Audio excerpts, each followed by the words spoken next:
We have a term called medialization, right?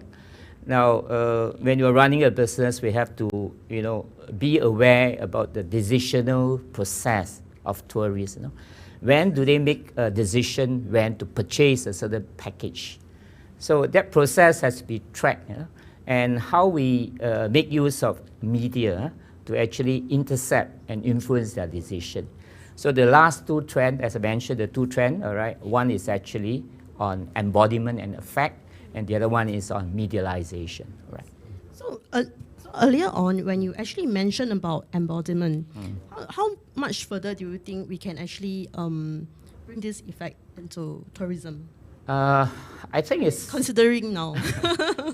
I think the sky is the limit, Actually, if you look at our bodily five senses, beside the visual, gastronomy experts are coming up with unami, which is a sixth sense, Yes. So actually, if you were to stretch towards the six senses of human needs, I think experiential tourism is actually the catchword. Definitely, it's definitely agreed. So thank you for the sharing. Yeah, it was in depth, and I think you can you will learn a lot of concepts and the trends for about tourism industry. So to Marina, I would also like to ask you to share two trends that are actually reshaping the MICE industry, and like how are you actually preparing learners and for the industry ahead? Right. With regards to events, I think a lot of it's going virtual. So it's hybrid kind of events now. So we're not only going to have live stream, but getting people to participate wherever possible, limiting the number of people. Yes, maybe something like now. Yes. And then also we have to take into regards the safety protocol and the security protocol, sanitizing protocols. I think it will go, it's not only now, but it will be a trend, it will stay on for a long time. Other than that, I think it's concentrating on local audiences more, yeah. And then F&B is going to be different, where with regards to there won't be any buffets, and then limited use of menus, and when it comes to events, that is, yeah. And then the cancellation policies. Yeah, so it has to be very flexible, and it gives people a choice to defer their events. Yeah, and then of course, as Terence mentioned, sustainability will stay even more. Yes, definitely. Yeah, with these things, and perhaps maybe robots using IA, Like technology? Technology, yeah, where it comes in, yeah, to assist in various matters, yeah. So I think mainly in virtual, hybrid, and safety, I guess, the main thing besides the others that I've mentioned. Yes, definitely. So technology, are we actually preparing our students for this kind of future in tourism and the MICE industry? How are we actually preparing our students for this? Yes, Talk about technology. when it comes to MICE,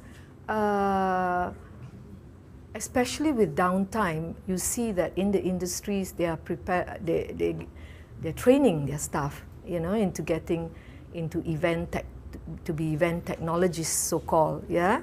And they need to be able to discuss with suppliers, yeah, and they need to have project management skills so that they can help streamline the workflows, yeah. So tech deployment, that sort of thing, yeah. And then the mobile app, and then evaluation, data analysis.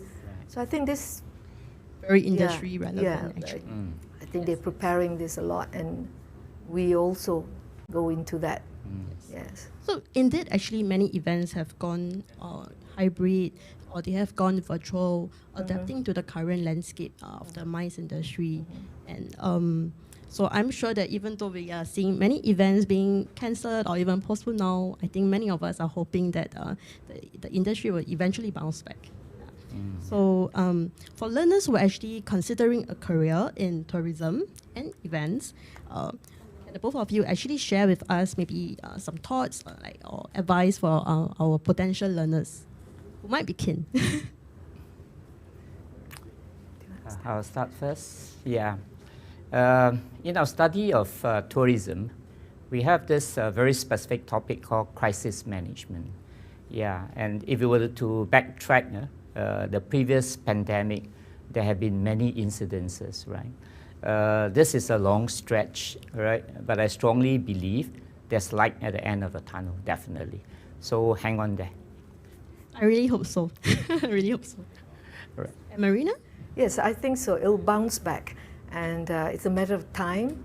And you know, people are always wanting to go out. They want to have a rest. They want to go for holidays. They want to meet families. So it's just a matter of time when it comes back again. I'm sure we're all looking forward to that, right? When we Yeah. can travel, when we can participate in events and go on hotel staycations. Yes. There's always a silver lining to the dark cloud. Yes, Yeah, I'm sure. And before the night is gone, there's always dawn that is coming about. Yeah, so hang on there. Very soon you'll be going towards space tourism. So I also like to ask you guys to maybe share a little bit more about the courses that the School of Tourism and Hospitality For has to the offer. undergraduate, you have modules like strategic planning, you know, so it encompasses every aspect of hospitality and strategic planning. And then you have urban tourism, which brings students out, you know, to different countries when, you know, if now is We not can the travel. time, yeah. So, but we do bring them out, you know, to different countries. Yeah. And then digital technologies. So yes, we have digital technologies in What, the. what does the course actually cover? You want to module? talk about it? In tourism, we engage the students in urban projects. So we do bring our students out for field trip to explore urban city, right? And we have modules like tourism concepts and issue, which I just mentioned previously, Yes. right? And that was very interesting. Yep. And there's always a discussion and the discourse from what is the current, previous, and the current issues. Yeah? And then we have modules like current practices in the visitor economy. We look at innovative products. We look at innovative products, and we do teach the students how to bring forward this particular product to the industry, right? So it does seem like actually the whole program is it offers a very interdisciplinary learning, and of course a very industry-focused curriculum. So, like what Terence said earlier, I certainly look forward, and not just me, I am sure everybody in the industry, in Singapore and around the world are looking to the light at the end of the tunnel. Thank you once again, Marina Thank and you. Terence. Do you guys have any final words to share? You want to share with our students, our viewers right now? We look forward to having them coming back, Yes. and whether it's online or in the campus, and we look forward to bringing them out. Yes. You know, because there's so much to see in Singapore and for the industry as well. Yes. Yeah, So we look forward to seeing them in class. in class. In class. Hang on, tourism enthusiasts, all right? Very soon we'll fly again. Yes, I hope so. Thank you. All right. Thank Thank you so much. We'll be back at 1:45 p.m. for lecturers hour. So stay tuned.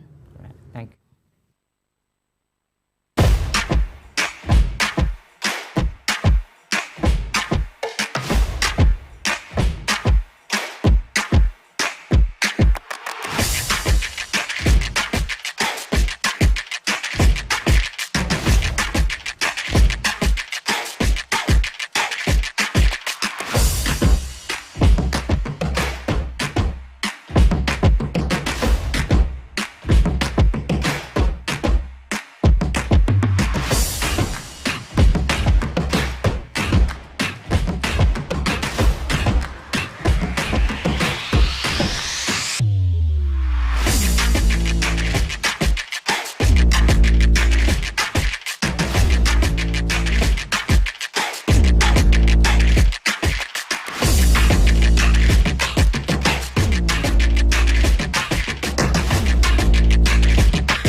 We are the leaders of tomorrow.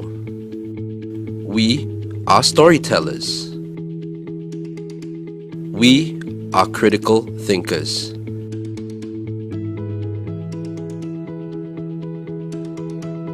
In our dynamic media environment, it is important that we need to know what the industry professionals are doing. Therefore, in our classes, we bring our students down to the industry and get to know their trade. And most importantly, we learn from them the latest developments in media technology. Most important of all is to learn from them how they tell stories, crafting a good narrative, and also to impress audiences with their wonderful and heartfelt stories.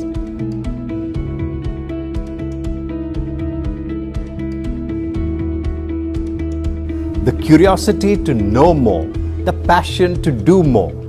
These are the qualities that MDIS instills in every one of our students, in the MBA students and in the doctorate students as well. These are the qualities that the students have taken to domains as diverse as finance, as banking, in fast-moving consumer goods, and in airport and airlines too. These are the qualities that have enabled them to survive and to prosper, not just for the world as it is today, but in the world that is to come tomorrow. We make things happen. We are the protectors. Safety happens with us.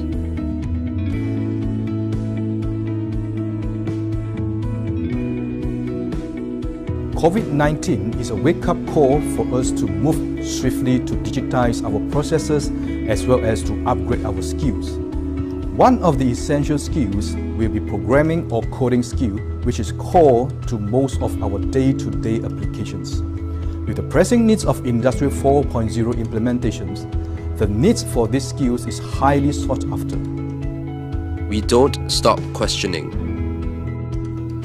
We are the frontliners. Needles are our playthings. We create wearable art.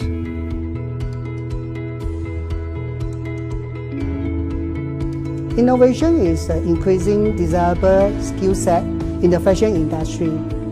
Learning to express their creativity brings them ahead in the competition. By exploring the world around them, young designers can express their emotion through their storytelling in design project and product development. Creating an environment where students have the opportunity to share and help one another helps in improving their communication skills. We build bridges. Hotels are our playground.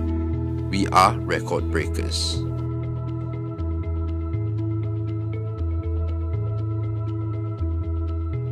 We're not really sure when this will be over, but leading to post-COVID tourism, we'll be seeing a gradual return of the various sectors, such as those seen in Singapore now, balancing safety and economic recovery. Of course, we are also banking on pent-up demand to revive the industry post-COVID. Just a few days ago, it was reported in China that the number of air passengers traveling within China has equaled the total for last year due to pent-up demand for international travel. So yes, these are positive signs. As a school, we have already embarked on a hybrid delivery for classes. Besides sending all our lecturers on courses for educational technology, in addition, we're also studying the environment, upcoming trends, talking to our industry partners locally and globally to identify emerging skills and revise the curriculum accordingly.